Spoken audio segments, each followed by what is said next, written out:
Debout, Congolais, unis par le sang, unis dans le fort pour l'indépendance. Unis aux hommes, si oublidois, Taïmana, Chino, De Paris à Bruxelles, maintenant à Kinshasa, N'oublie jamais ça. vous garantit la fraîcheur, la sensation. Les parfums d'Igor. Fabriqué à base de plantes naturelles. Une explosion de saveurs.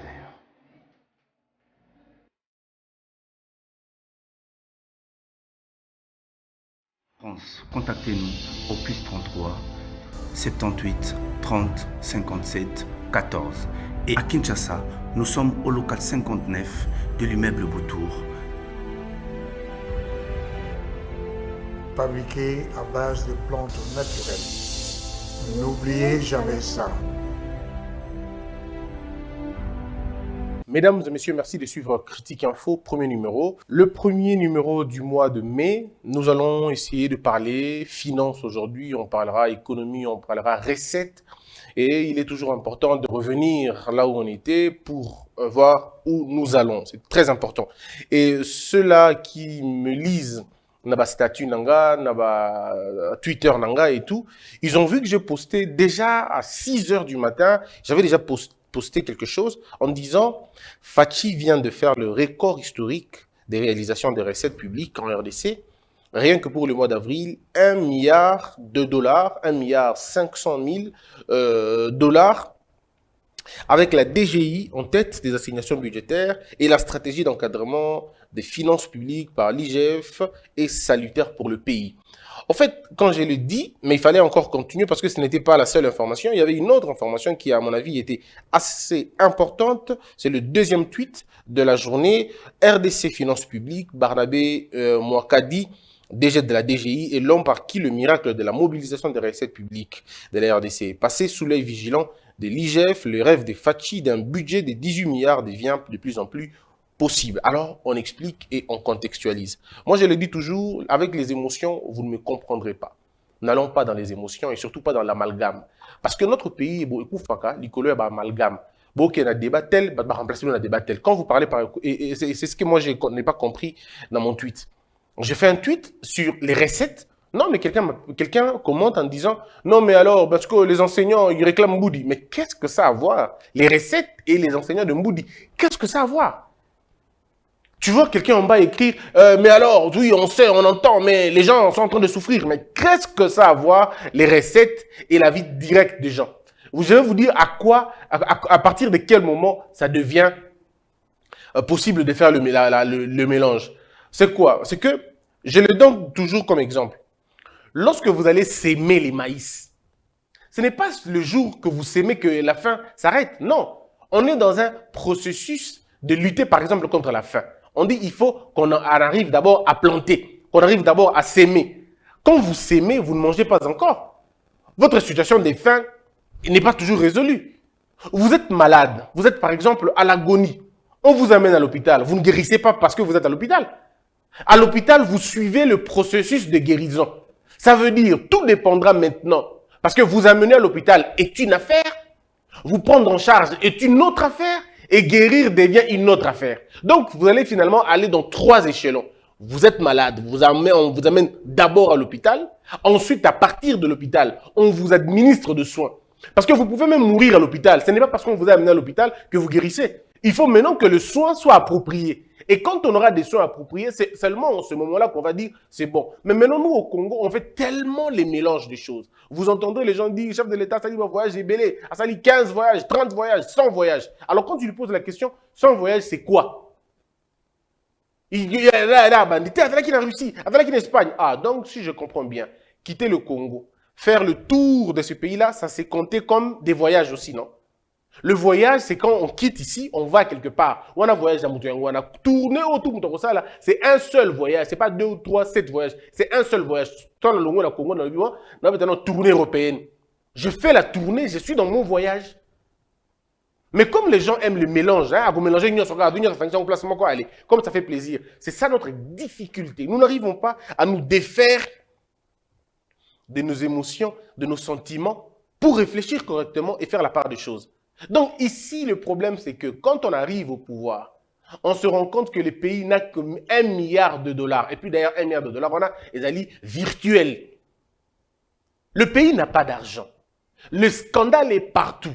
Dans les mines, n'en parlons pas. C'est un bourbier, beaucoup imaginez même pas. Et les États-Unis, l'Europe, la France, l'Amérique, tous les pays l'ont dit. Que ce que le Congo est en train de faire dans le secteur de la mine, c'est inexcusable, c'est inacceptable. On donne les mines à des profanes, ils vont le revendre après, ils deviennent de plus en plus riches et l'État devient de plus en plus pauvre. Vous avez la structure de l'État, GECAMINE, qui a été appauvrie, qui a été clochardisée à cause de la mauvaise gouvernance minière, tout simplement parce qu'elle a été portée par des caporaux au lieu d'être portée par des généraux. Et lorsque la gestion est portée par des caporaux, tout simplement, parce que c'est la copinocratie, la familiocratie, ça nous amène à des ordres, à chaos, tout ça, donc, déjà, les mines avaient un problème. Or, pour la bateau Bayebi Congo, ils savent que l'essentiel de notre budget vient des minéraux. L'essentiel de notre budget est où tu as la mine. Maintenant, lorsque les gens bradent les mines, BBC mine à niveau, vous ne pouvez pas vous en sortir. Des contrats qui ont été faits sont à la limite de contrats diaboliques.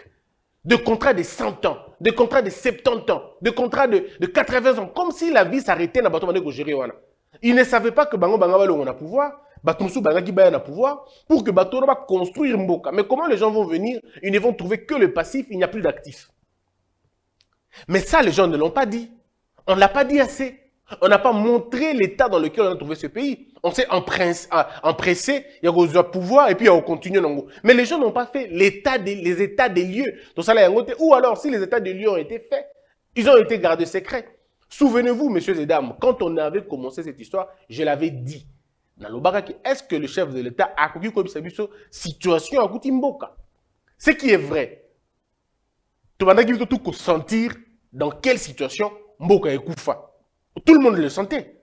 L'école est Koufa, l'université Koufa, l'hôpital Koufa, balaba le Koufa, banque Koufa, tout était pratiquement par terre. Tout on est dans inventé.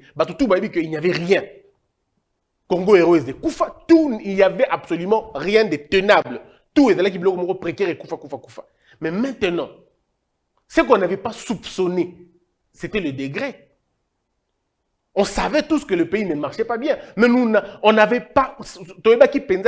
À quelle proportion? Nous tous, on savait que la corruption est là. Mais à quelle proportion? Nous tous, on savait que les finances publiques étaient vraiment un problème dans le pays. Mais à quelle proportion? Donc, il fallait des éléments pour nous jauger. Parce que vous ne pouvez pas bâtir une maison si vous ne connaissez pas la profondeur du sol, si vous ne connaissez pas la nature du sol sur lequel vous voulez bâtir des immeubles. Parce que si vous tenez c'est vrai, mais lorsque la terre n'est pas bonne, elle va absorber cette maison. On a une construction anarchique. Pourquoi? Parce que on a un ou alors on a place de terrain marécageux, par exemple. Vous construisez des maisons là-bas, peu importe la beauté de ta maison, mais ça s'écroule. Parce que vous n'avez pas eu le temps de faire des analyses profondes sur la terre. Et nous, c'était comme ça. Lorsque la Fachi arrive au pouvoir, au lieu de nous dire à quelle proportion le pays, on a trouvé à quelle proportion les choses s'est dégradées, on ne nous a pas dit. Ils se sont contentés à dire, bon, ok, on va juste aller, comme on est président, on assume les passifs et les actifs. Mais il y a des passifs qu'on n'assume pas.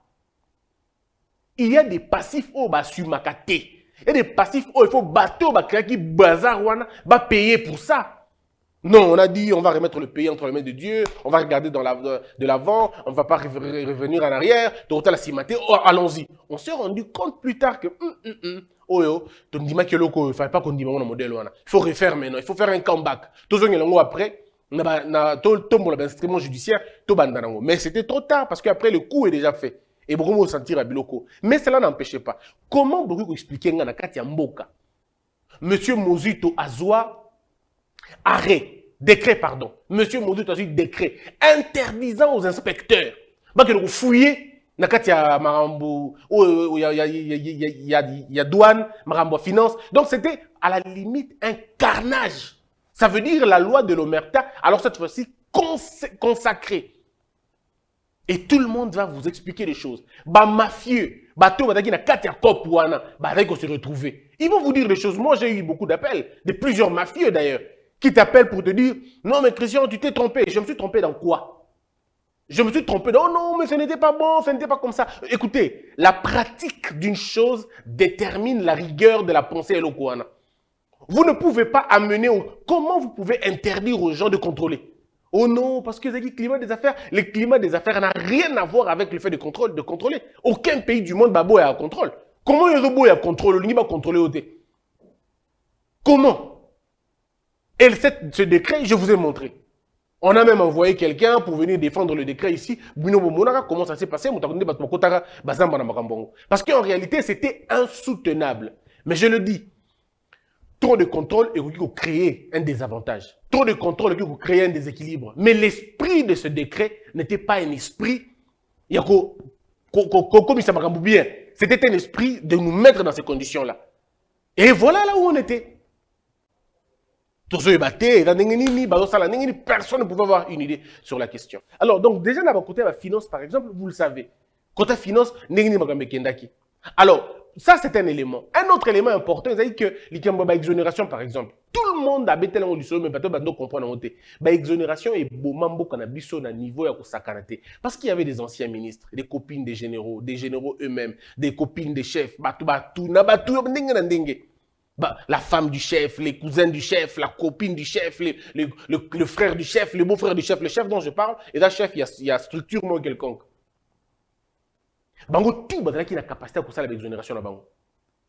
Ça veut dire quoi, en d'autres termes? Ça veut dire, lorsqu'un monsieur doit venir avec, par exemple, des 27 tonnes, 50 tonnes, et que lui, il doit payer à l'État congolais 50 000 $, 30 000 $, 47 000 $, le monsieur n'a exonération, il va faire passer toutes ses marchandises dans l'État, et c'est lui qui va percevoir l'argent entre les mains de ces gens-là, et lui, la marchandise est côte en Congo gratos. Alors, tant que sali calcul, il y a combien on était en train de perdre. L'État dit, Fatia Lobi, à l'Uroto qui est non mabé, toka nga place wana. Tant que Kangi ka place wana, ba, rébellion et bandit mamoko. Il y en a qui sont venus pour des défenseurs. Pourtant, la loi ne concernait pas toutes les exonérations. La loi concernait simplement des exonérations frauduleuses. Dans tous les pays du monde, même aux États-Unis, que ce soit en France, aux États-Unis, les exonérations, ça existe. Il y a toujours une catégorie de personnes qui ont des exonérations. Bazaranango toujours. Ça, ce n'est même pas à débattre. Et au Congo, on ne s'est pas attaqué à ceux-là. Nous nous sommes attaqués à ceux qui avaient l'exonération sans en avoir la qualité. Vous voyez comment on a pris le dossier de péage. Si n'a pas particulier, parce qu'il fallait, comme on a pris déjà l'argent avant, on a laissé à ces gens-là de faire la loi comme ils le voulaient. Et on ne pouvait pas parler. Personne ne pouvait même tousser. Personne ne pouvait l'imaginer. Il y a un dossier à ma carte des citoyens congolais, pas en fonction, mais qui utilisaient la carte. Yamboka, na ba guise na bango personnel. Comment yo zo le ministre des Finances oza a na Congo? Surtout mingi ba ministre des Finances et belé baleka na mboka o. Et ça parce qu'on est en train de mais si vraiment on est dans un état sérieux, je pense que surtout deux ministres des Finances, on a personnellement nayebi, mais ces gens-là seraient arrêtés. Ces gens-là seraient arrêtés. Non seulement que Baïba facilement, mais Baïba de façon ostentatoire. Ça veut dire que Baboy même Kobatama. Baïba te nanengo Babatama, Bolukatama Mayele. Il y a des gens qui ont volé vol intellectuel. D'accord? Le détournement intellectuel. Aïbi, Azope Sabino Tamakasi, Azope Sabino, moi difficulté à comprendre une place à Ibaki. C'est-à-dire que Aïbi est Aïbi quand même. Mais oh non, oh Zaki Mouto Aïbi, tout le monde a Zomona qui est Aïbi. Mais Azobanga clameur public, Azobanga est le côté. Bazami balé au moins. Ba ministre des Finances balé Kanamboka. On entend comboter ni période. Mais Bissona Bango Tomi Yebi. Imaginez qu'il y a des gens dans ce pays qui ont pris ma carte banque, ma carte Touana. Azana Congo. Mais à Dallas, je vous cite l'État. Azana Congo, Azana Dallas. Moi si na bana Dallas, ba consommer bon ma carte Touana.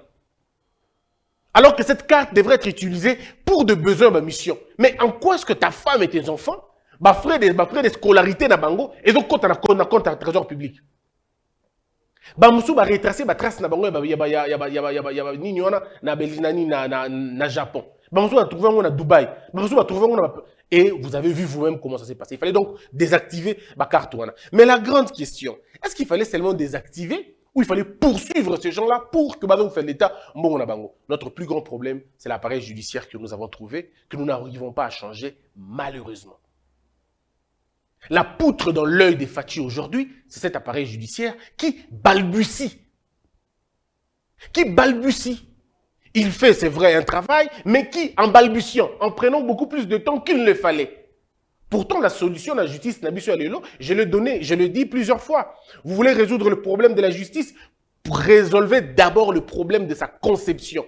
Quel type de justice vous voulez? Quel type de juge et de magistrat vous voulez? Le problème, il est endogène, mais aussi exogène. Le problème, il est à la fois politique, mais aussi technique. Comment vous voulez que votre appareil fonctionne? Les réformes, il y en a des réformes des facettes et il y en a aussi des réformes profondes. On va dire des réformes caractérielles. On l'a dit. Mais des réformes transitoires aussi. Parmi les réformes transitoires, on a parlé, il y a changement, il y a chef des offices,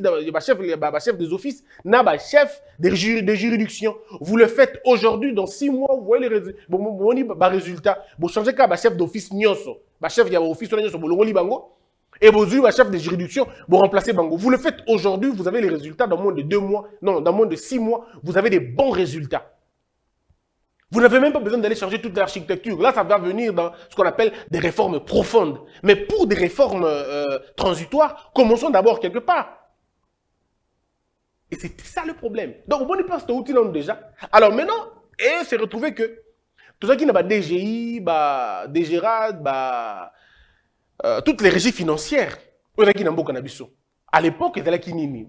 Ils allaient qui COP, il y a un ministre, soit il y a finance, soit il y a budget, soit il y a directeur de cabinet, et là, il y a COP Nabango. Qu'est-ce qu'il faisait généralement? Il nommait à la tête de ces entreprises publiques, petit Nabango. Petit mon confia. Des gens qui n'avaient pratiquement pas d'expérience. C'est-à-dire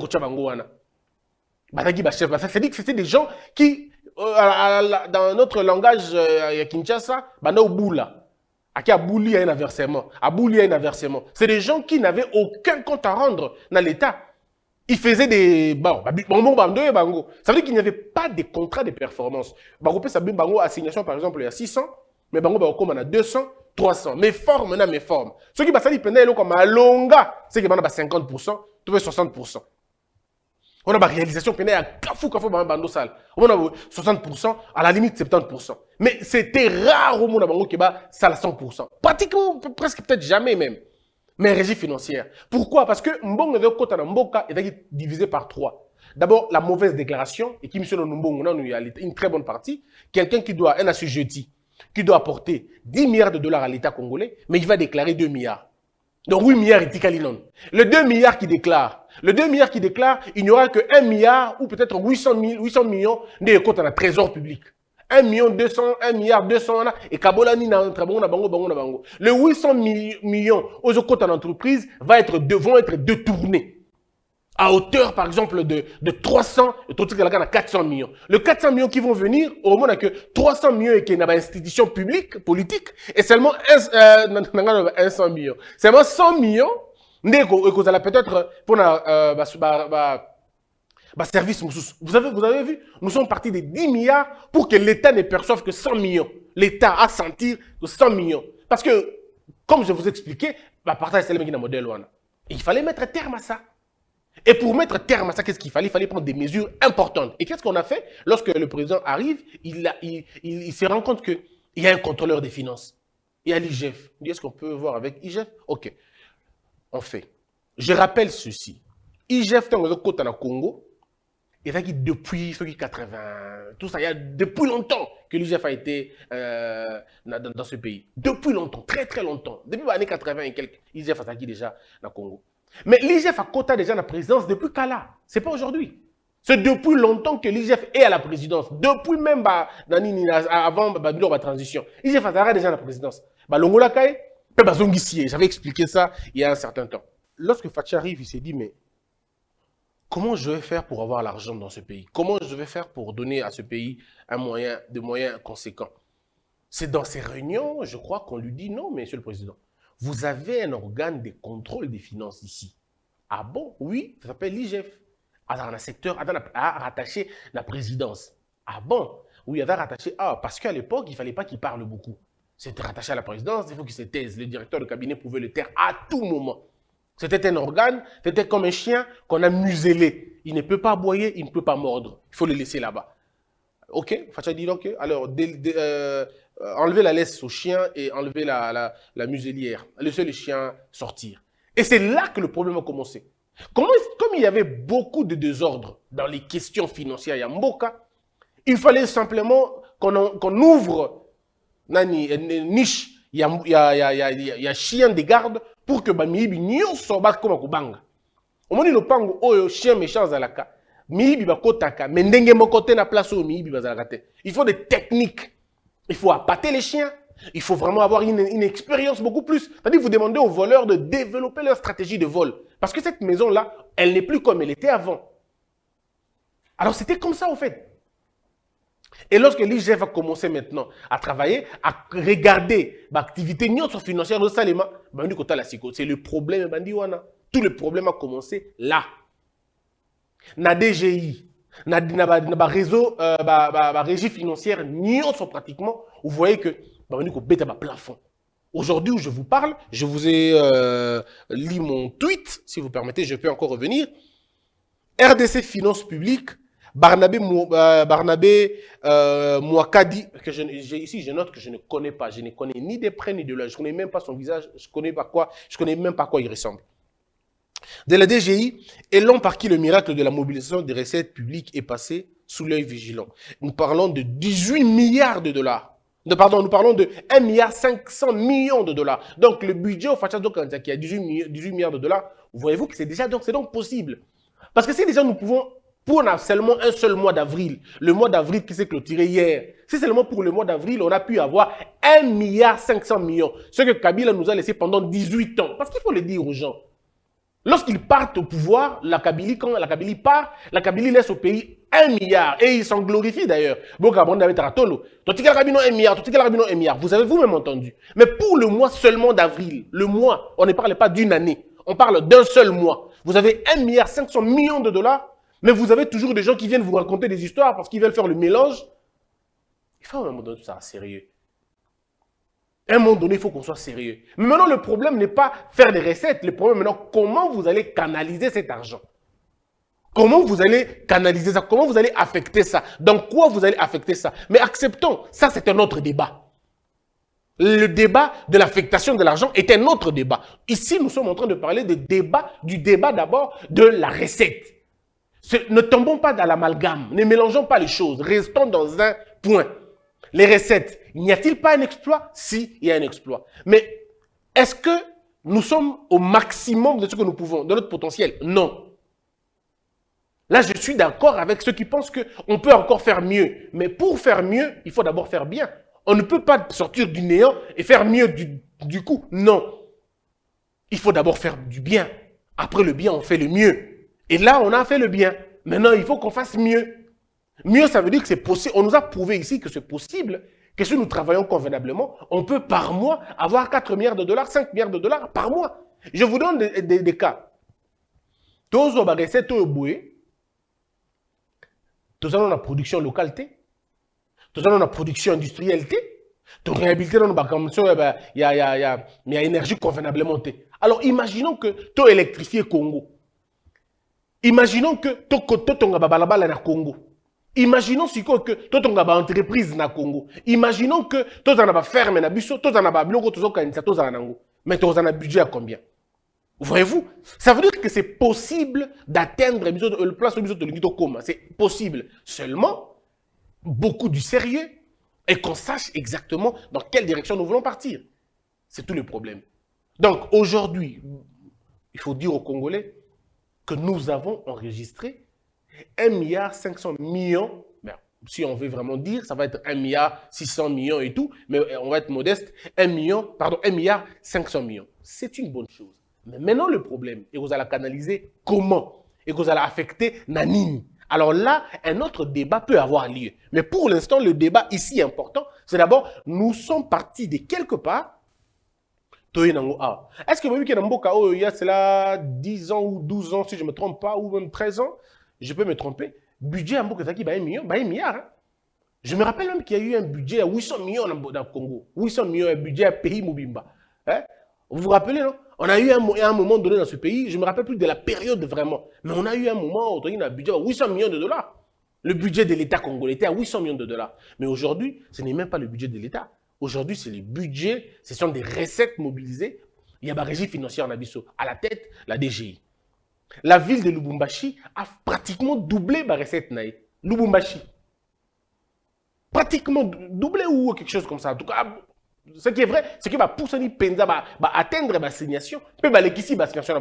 Doubler peut-être peut être fort, mais en tout cas, atteindre ma signation. Peut aller ici, ma signation. À Kinshasa, c'est pratiquement pareil. Maintenant, la question, c'est dans quelles conditions Tolingi Sikoto que nous diriger Mbongo Nabiso.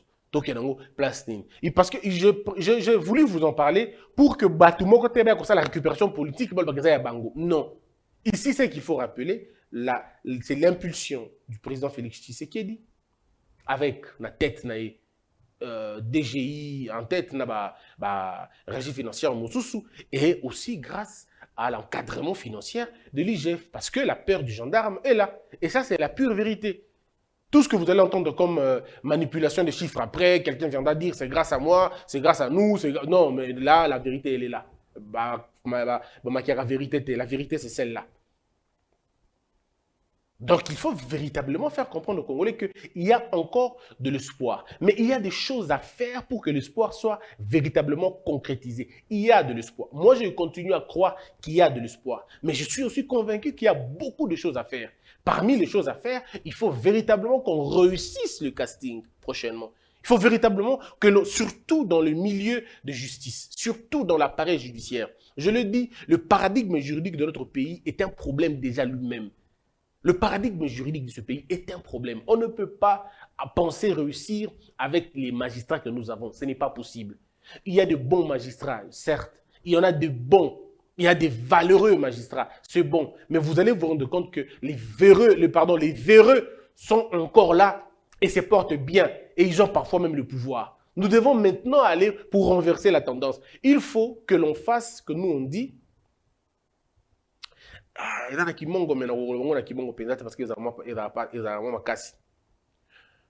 Dans tous les régimes, toutes les administrations du monde et même toutes les organisations humaines, et portera toujours ba gêne à destruction na yemoko na kati nango.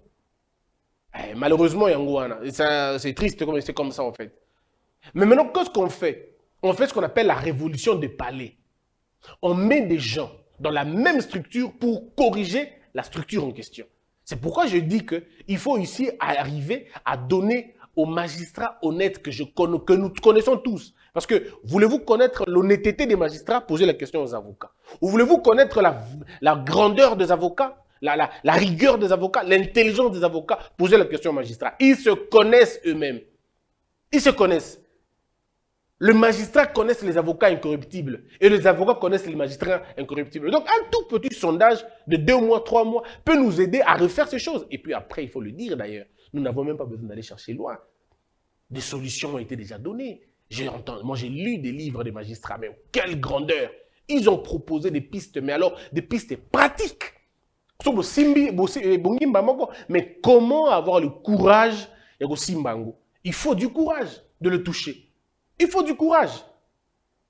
Mais si on n'en a pas assez, ça va être compliqué. Donc, la pierre dans la chaussure du président au Congo aujourd'hui, c'est la justice. Parce que c'est la colonne vertébrale d'un état de droit. C'est la colonne vertébrale d'un état de droit. C'est même mais malheureusement, aujourd'hui, la justice congolaise, c'est le ventre mou de ce pouvoir. C'est le ventre mou de ce pouvoir. Nous n'arrivons pas à nous en sortir parce qu'il n'y a pas de politique et puis il n'y a pas de pratique. Il n'y a pas de suivi. C'est à la limite de la jungularisation. Mais si nous voulons corriger ça, on va le faire rapidement. Très rapidement. Donc, mesdames et messieurs, retenons que les finances dans ce pays ont été, au moins pour une fois de l'histoire de ce pays, les finances se portent mieux. Maintenant, puisque c'est dit ainsi, la canalisation de cet argent est une autre affaire, est une autre démarche que nous appelons et nous interpellons l'autorité à bien canaliser cet argent-là. Parce qu'il ne suffit pas de faire des recettes, encore qu'il faut bien les canaliser pour qu'elles profitent finalement, ces recettes-là, au développement, à la richesse et ainsi de suite. Que la peur quitte ton esprit et que Dieu bénisse les RDC. Debout Congolais, unis par le sang, unis dans le fort pour la